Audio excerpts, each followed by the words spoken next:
vamos a, precisamente darles más análisis, más información. Tenemos con nosotros a Gustavo de Arístegui, diplomático. ¿Qué tal, Gustavo? ¿Qué tal? Muy buenas tardes, noches.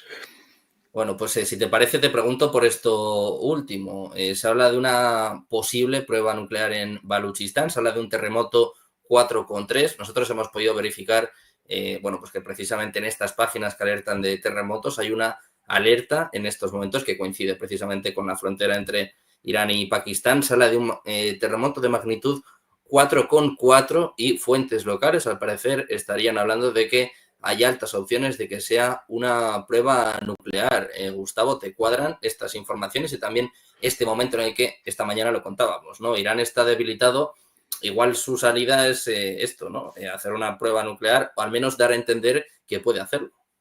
Bueno, lo que está, hay que ser muy prudentes, estoy con el impacto anterior.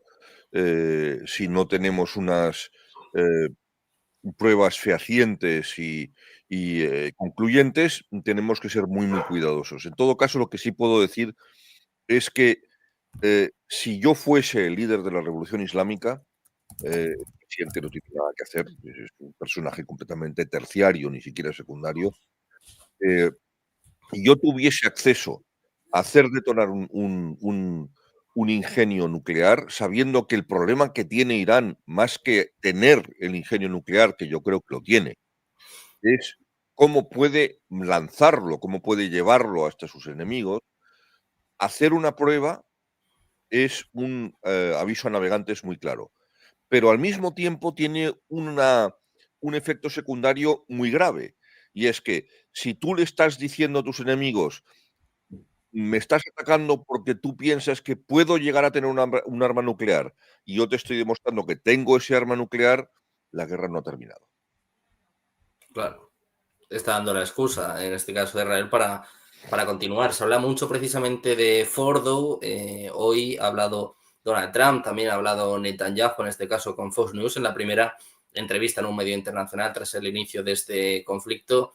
Y hay un nombre que ya está sobre la mesa, te quiero preguntar por ello, Gustavo. Se habla ya de Ali Khamenei, se habla ya de un cambio de régimen en Irán. Hoy hemos visto en las redes sociales carreteras colapsadas. Bueno, se veía que hay mucha gente que está intentando huir. Se habla incluso de protestas que está organizando la oposición. ¿Es posible un cambio de régimen en Irán? ¿Y crees que Donald Trump puede apoyar esto o puede haberlo negociado incluso anteriormente y que, bueno, al final la excusa fuera estas armas nucleares, pero el objetivo real sea terminar con Khamenei?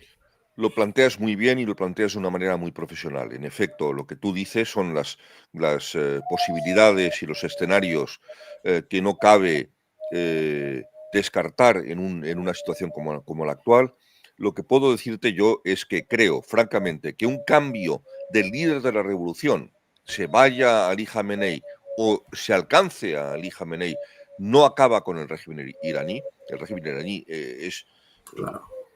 mucho más fuerte, mucho más sólido y estructurado que lo que pueda parecer, y en efecto no es una dictadura, no depende de una sola persona. El régimen iraní es más una oligarquía que una dictadura individual. Le hace falta el concurso de por lo menos un 20, 25, quizás hasta un 30% de la población para oprimir al resto del 70%. Por lo tanto, hay seguro un sistema de sustitución, de reemplazo y de responsabilidades ya entrenadas y sabidas por quien debe seguir los pasos bueno, lo vimos el otro día con el jefe de la Guardia Republicana. El jefe de la Guardia Republicana fue alcanzado y el siguiente es un hombre que sí, obviamente no tiene el mismo rango ni la misma experiencia, es un hombre que tiene el entrenamiento y el liderazgo que requiere una situación como esa. Hizo unas declaraciones durísimas. No es cuestión de personas, es cuestión de régimen.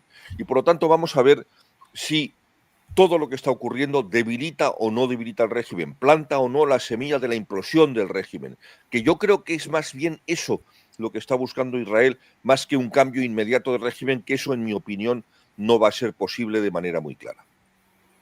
Bueno, pues precisamente en estos momentos hay más declaraciones por parte Netanyahu está hablando del papel de Donald Trump en este conflicto, sobre todo en el inicio, un Donald Trump que planteaba negociaciones este domingo en Omán, que finalmente se han cancelado. Dice Netanyahu, Trump ayudó a lograr el elemento sorpresa contra Irán al pedirnos públicamente que no atacáramos sabiendo que lo haríamos. Está poniendo Netanyahu a Donald Trump en un brete, ¿no? Bueno, Gustavo. y eso sí, y eso le va a costar muy caro, francamente. Es decir, eh, Netanyahu no puede poner todo al servicio de su propio interés político, de su propio interés mediático y de su propio interés judicial.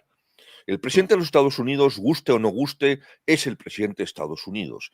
Y Trump es un hombre que no le gusta la guerra, no le gusta la confrontación y que de verdad, de manera eh, absolutamente honesta y recta, quería evitar este conflicto y quería de verdad que su mejor amigo y enviado especial para todas las cuestiones, no solo para Oriente Medio, Steve Witkoff, tuviese cartas suficientes en su mano para poder negociar una salida pacífica, negociada y viable, y sobre todo duradera, a este conflicto.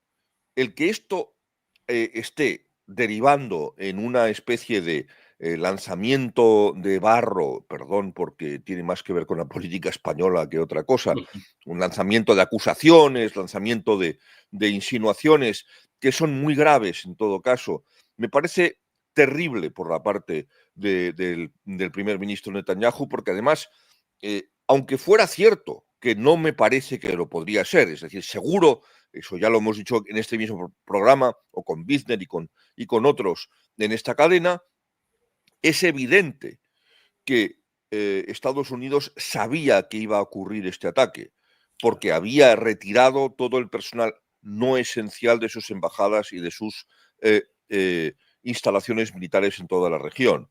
Sabía que esto iba a ocurrir. Decir que eso equivale a que Estados Unidos y el presidente Trump estaba apoyándolo es poco menos que una, vamos a decirlo, no es un dislate, es una traición. Francamente, no se puede hacer algo con un aliado tan leal como es Estados Unidos, echarle a los pies de los caballos de esta manera es inaceptable. Bueno, pues declaraciones peligrosas por parte de Netanyahu, que por cierto, como están viendo, también dice, nuestros magníficos pilotos están sobre los cielos de Teherán en llamas. Estamos decididos a completar la misión de eliminar la doble amenaza. Netanyahu muy activo en el día de hoy, en un momento en el que, bueno, por detrás, precisamente diplomáticos, como es tu caso, Gustavo, hablando o intentando también intentar desescalar esta situación. Se reportaba que hoy Witkoff hablaba con Arakchi, es decir, el enviado especial de Estados Unidos para Oriente Medio, hablaba con el ministro de Asuntos Exteriores iraní, pero también ha llamado mucho la atención una información y te quiero preguntar por ello. Israel y Estados Unidos han hablado, han advertido a China por su papel en cuanto a la ayuda a Irán. Esto es novedoso porque, bueno, parece que Estados Unidos está ayudando a Israel, sobre todo en lo que refiere a su defensa, pero al mismo tiempo están hablando con China porque al parecer tiene un papel más activo de lo que nos pensamos en este conflicto.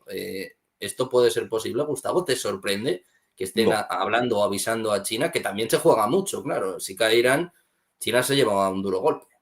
vamos a ver, seamos muy claros en este programa, no, el que seamos prudentes, el que queramos la paz, el que queramos que finalmente los Estados Unidos puedan sentarse eh, con los iraníes para lograr un acuerdo nuclear que no permita el acceso de Irán a un arma nuclear, el hecho de que es lo que está planteando Witkoff, Irán no tenga acceso a material fisible a más del 2 al 5, 6%, que es lo que se requiere para reactores nucleares civiles.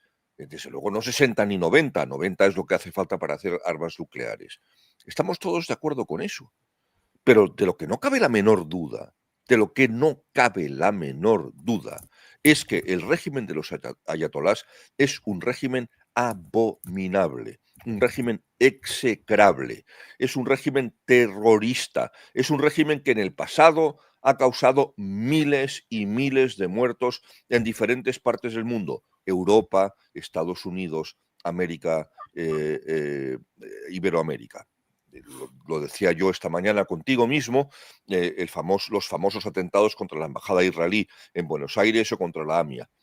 Esas son las realidades. En consecuencia, francamente, lo que no podemos bajo ningún concepto es tolerar que Irán llegue a tener en algún momento armas nucleares. Que Estados Unidos participe o no participe en los primeros o los siguientes pasos para evitar que Irán acabe teniendo armamento nuclear, esa es una cuestión completamente distinta, porque francamente, cuanto más apoye, cuanto más apriete el primer ministro Netanyahu a los Estados Unidos para que participe en los ataques contra el régimen iraní, más flaco favor se está haciendo. En este momento, lo mejor que puede ocurrir es que se acabe debilitando de una manera absolutamente determinante al régimen iraní, de forma que tenga que sentarse sin condiciones en una mesa con Estados Unidos y aceptar las condiciones que eran inaceptables hace apenas una semana, como es el hecho de que todas las instalaciones de centrifugadoras para enriquecer uranio a más del porcentaje necesario para centrales nucleares civiles no sea aceptable. Para que el material fisible, para que el combustible nuclear de las centrales nucleares iraníes solo pueda venir desde el extranjero con un control estricto de las potencias occidentales, de los Estados Unidos y sobre todo de la IEA. Estamos viendo siempre, y somos muy críticos muchas veces, con la ineficacia, con la parcialidad o con el exceso de coste que tienen las agencias de Naciones Unidas. De lo que no cabe la menor duda es que la Agencia Internacional de la Energía Atómica está haciendo su trabajo muy bien. El director general de la AIEA es un señor, un argentino, por cierto, que no tiene ningún tipo de reparo en señalar las cuestiones que son inaceptables por parte del régimen iraní. Y esto es esencial. Este tipo de señalamiento es fundamental para que todos sepamos que Naciones Unidas, la IEA y la comunidad internacional no puede ni debe permitir que Irán en esta guerra se salga con la suya. Bueno, pues a la espera de lo que suceda en este conflicto, en esta tercera noche, tercer día de ataques cruzados, se hablaba de una andanada iraní, se hablaba de 30 misiles lanzados. De momento vemos un momento de calma tensa, esperando más acontecimientos. Gustavo, muchas gracias de nuevo por estar con nosotros. Un placer, como siempre, contar con tu análisis. Muchas gracias, muy buena Muchas noche. gracias. Enhorabuena por este seguimiento. Creo que sois el medio español que está haciendo un esfuerzo más continuado y más brillante para que los españoles estén bien informados de esta situación que es extraordinariamente dramática y extraordinariamente importante para los intereses de todos. Muchísimas gracias. Con A expertos como vosotros. tú es mucho más fácil. Gustavo, muchas gracias. Muy buena Un noche. abrazo muy fuerte.